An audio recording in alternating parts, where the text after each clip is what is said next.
NEET examinations. In ಚಿಕ್ಕಬಳ್ಳಾಪುರದಿಂದ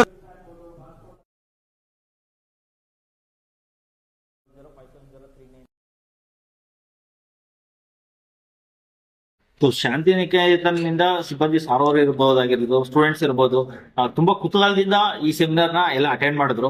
ಇದನ್ನ ಮಕ್ಕಳಿಗೆ ತುಂಬಾ ಜನಕ್ಕೆ ಇದ್ರ ಬಗ್ಗೆ MBBS ಅಬ್ರಾಡ್ ಬಗ್ಗೆ ಅವ್ರಿಗೆ ಮಾಹಿತಿ ಗೊತ್ತಿರಲಿಲ್ಲ. ಸೊ ಈ ದಿನ ಮಕ್ಕಳಿಗೆ ಆ ಮಾಹಿತಿ ಕೊಟ್ಟಿರೋದ್ರಿಂದ ಖಂಡಿತ ಮಕ್ಕಳಿಗೆ ಹಾಗೂ ಶಾಂತಿನಿಕೇತನ ನಮ್ಮ ಸಿಬ್ಬಂದಿಗೂ ಹಾಗೂ ಪೇರೆಂಟ್ಸ್ ಕೂಡ ತುಂಬಾ ಯೂಸ್ಫುಲ್ ಆಗುತ್ತೆ. ಏನಂತ ಹೇಳಿದ್ರೆ ಅವ್ರಿಗೆ ನೀಟ್ ಎಕ್ಸಾಮಿನೇಷನ್ಸ್ ಆದ್ಮೇಲೆ ಮಕ್ಕಳಿಗೆ ಬಂದ್ಬಿಟ್ಟು ಇಲ್ಲಿ ಗೌರ್ಮೆಂಟ್ ಸೀಟ್ ಸಿಕ್ಕಿಲ್ಲ ಅಂತ ಹೇಳಿದ್ರೆ ನಾವು ಇರ್ತೀವಿ ಅವ್ರ ಜೊತೆಲಿ ಗೈಡ್ ಮಾಡೋದಕ್ಕೆ. ಇಲ್ಲಿ ಗೌರ್ಮೆಂಟ್ ಸೀಟ್ ಸಿಕ್ಕಿಲ್ಲ ಅಂದ್ರೆ ವಿದೇಶದಲ್ಲಿ ಗೌರ್ಮೆಂಟ್ ಯೂನಿವರ್ಸಿಟೀಸ್ ಅಲ್ಲಿ ಅಡ್ಮಿಷನ್ ಮಾಡ್ಕೊಡ್ತೀವಿ. ಅವ್ರಿಗೆ ಫೀಸ್ ಯಾಕಂದ್ರೆ ತುಂಬಾ ಜನ ಲೋನ್ಸ್ ಕೂತು ಓದಾಡ್ತಾ ಇರ್ತಾರೆ. ಯಾಕಂದ್ರೆ ಅವ್ರಿಗೆ ಫೈನಾನ್ಷಿಯಲಿ ಫಿಟ್ ಅಂಡ್ ಫೈನ್ ಇರೋದಿಲ್ಲ. ಯಾಕಂದ್ರೆ ಒಂದೇ ಸರಿ 1 ಕೋಟಿ 2 ಕೋಟಿ ಅಂತ ಹೇಳಿದ್ರೆ ಆಗೋದಿಲ್ಲ. ಅವ್ರ ಡ್ರೀಮ್ಸ್ ನ ಅವ್ರು ಡೈವರ್ಟ್ ಮಾಡ್ಕೊಂತಾರೆ. ಅವ್ರಿಗೆ ಲೋನ್ಸ್ ಇಂದ ಅಡ್ಮಿಷನ್ಸ್ ಮಾಡ್ಕೊಳ್ಳೋದ್ರಿಂದ ಪ್ರತಿಯೊಂದು ಎಕ್ಸ್ಪೆಕ್ಟ್ ನಾವು ಗೈಡ್ ಮಾಡ್ಕೊಂತೀವಿ. ಸರ್, ಈಗ MBBS ಮಾಡೋದಂದ್ರೆ ತುಂಬಾ ದುಬಾರಿ. ಈಗ ಬಡ ವಿದ್ಯಾರ್ಥಿಗಳಿಗೆ MBBS ಮಾಡೋ ಕನಸಿರುತ್ತೆ.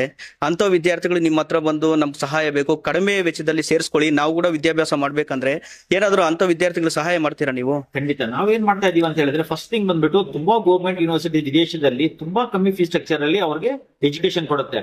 ಅದು ಅಲ್ದಿರ ತುಂಬಾ ಬಡ ಮಕ್ಕಳಿಗೆ ನೋಡಬಹುದು 90%, 95%, 98% ಅವ್ರು ತಗೊಂತಾರೆ.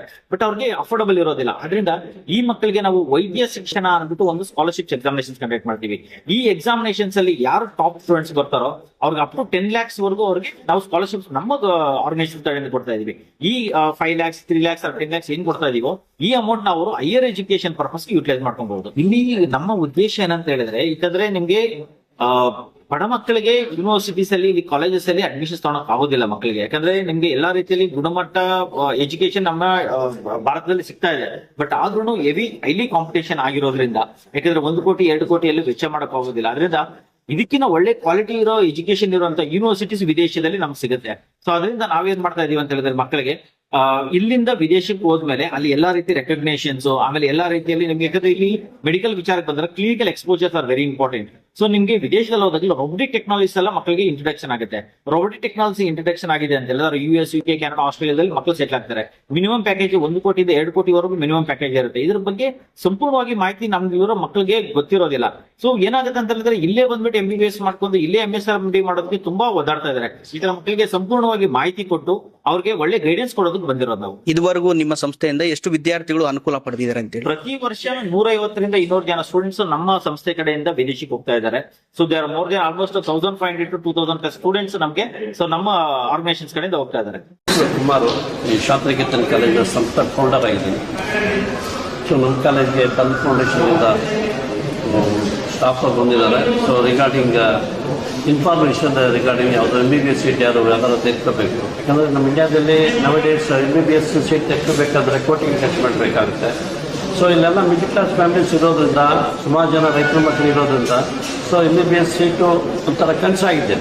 ಸೊ ಆ ಕನಸನ್ನ ನನಸು ಮಾಡ್ಕೋಬೇಕಂದ್ರೆ ಇದೊಂದು ದಾರಿ ಅಂತ ನಾನು ಹೇಳಕ್ಕೆ ಇಷ್ಟಪಡ್ತೀನಿ.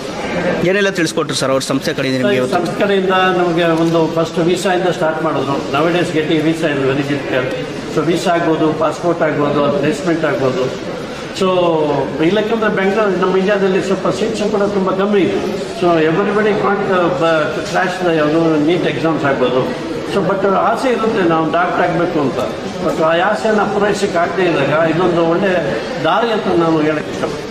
ಈ ಸೆಮಿನಾರ್ ಕುರಿತು ವಿದ್ಯಾರ್ಥಿಗಳಿಗೆ ಏನ್ ಹೇಳ್ತೀರಿ? ಯಾವ ರೀತಿ ಬಳಕೆ ಮಾಡ್ಕೋಬೇಕು ಈ ಅವಕಾಶವನ್ನ ಅಂತ ಹೇಳ್ತೀರಿ? ಸರ್ 100% ನಮ್ಮ ಮಕ್ಕಳಿಗೆ ಒಳ್ಳೆ ಇನ್ಫಾರ್ಮೇಷನ್ ತಲುಪಿದೆ ಅಂತ ನಾನು ಊಹಿಸ್ಕೊಳ್ತೀನಿ.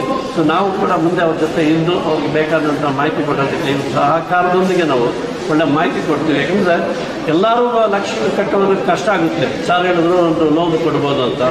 ಟೆನ್ನಿಸ್ ಜಾಸ್ತಿ ಇರುತ್ತೆ. ಸೊ ಒಬ್ಬ ವಿದ್ಯಾರ್ಥಿ MBBS ಮಾಡಿಕೊಂಡು ನಿಧಾನಾಗಿ ತನ್ನ ಸಾಲ ತೀರಿಸ್ಕೊಂಡು ತನ್ನ ಆಸೆ ಏನಿದೆ ಅದನ್ನು ಪೂರೈಸ್ಕೋಬೋದು ಇವ್ರ ಸಹಾಯದಿಂದ ಅಂತ ನಾನು ಹೇಳ್ತೀನಿ.